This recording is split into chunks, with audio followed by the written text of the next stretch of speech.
nang maggagayoy si Sinnes na gobernador ng Seleucia at Phoenice, at si Satrabuzanes kasama ang kanilang mga kasamahan ay sumunod sa mga utos ni Haring Darius. At masikap na pinangasiwaan ng mga banal na gawain, tinutulungan ng matatanda ng mga Yudeo at ang mga pinuno ng templo.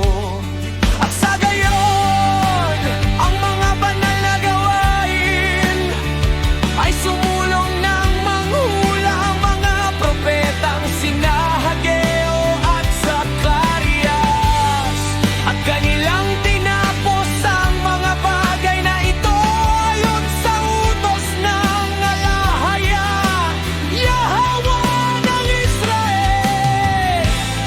At pagsang-ayon ni Nasiro, Dario at Artajerjes na mga hari ng Persya.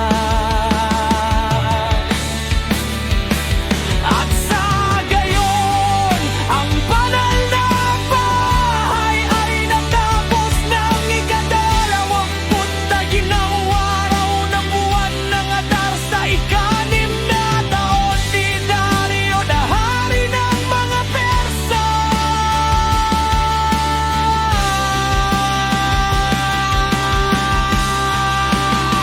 At ang mga anak ni Israel, ang mga kahan at ang mga Levita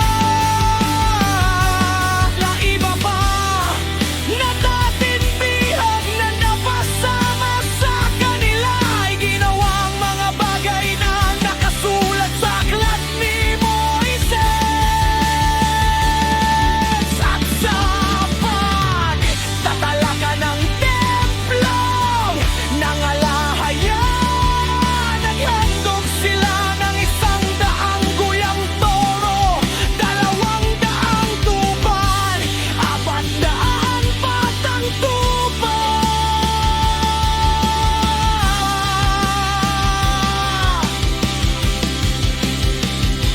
At 12 kambing para sa kasalanan ng buong Israel ayon sa bilang ng mga pinuno ng mga lipi ng Israel.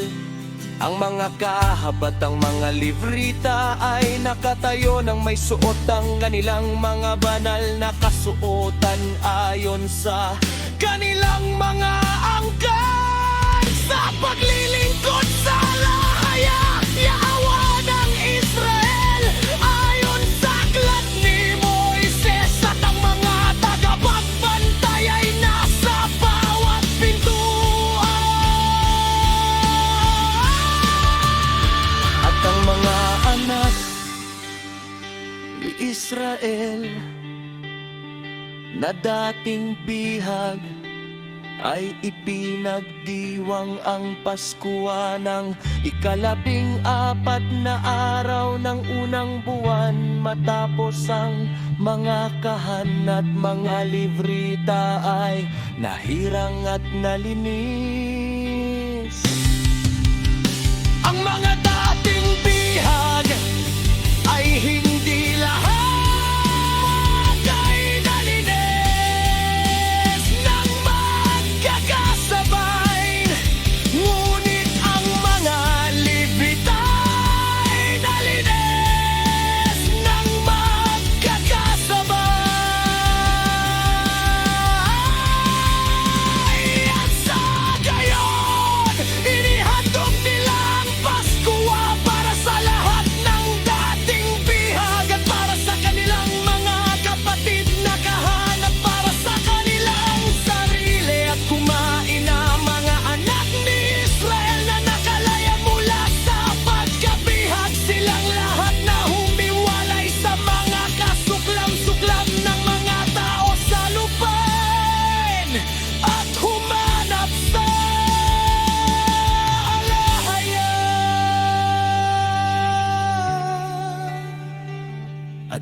Ipinagdiwang nila ang pistang tinapay na walang lebadura sa loob ng 7 araw na nagagalak sa harapan ng alaya. Sapagkat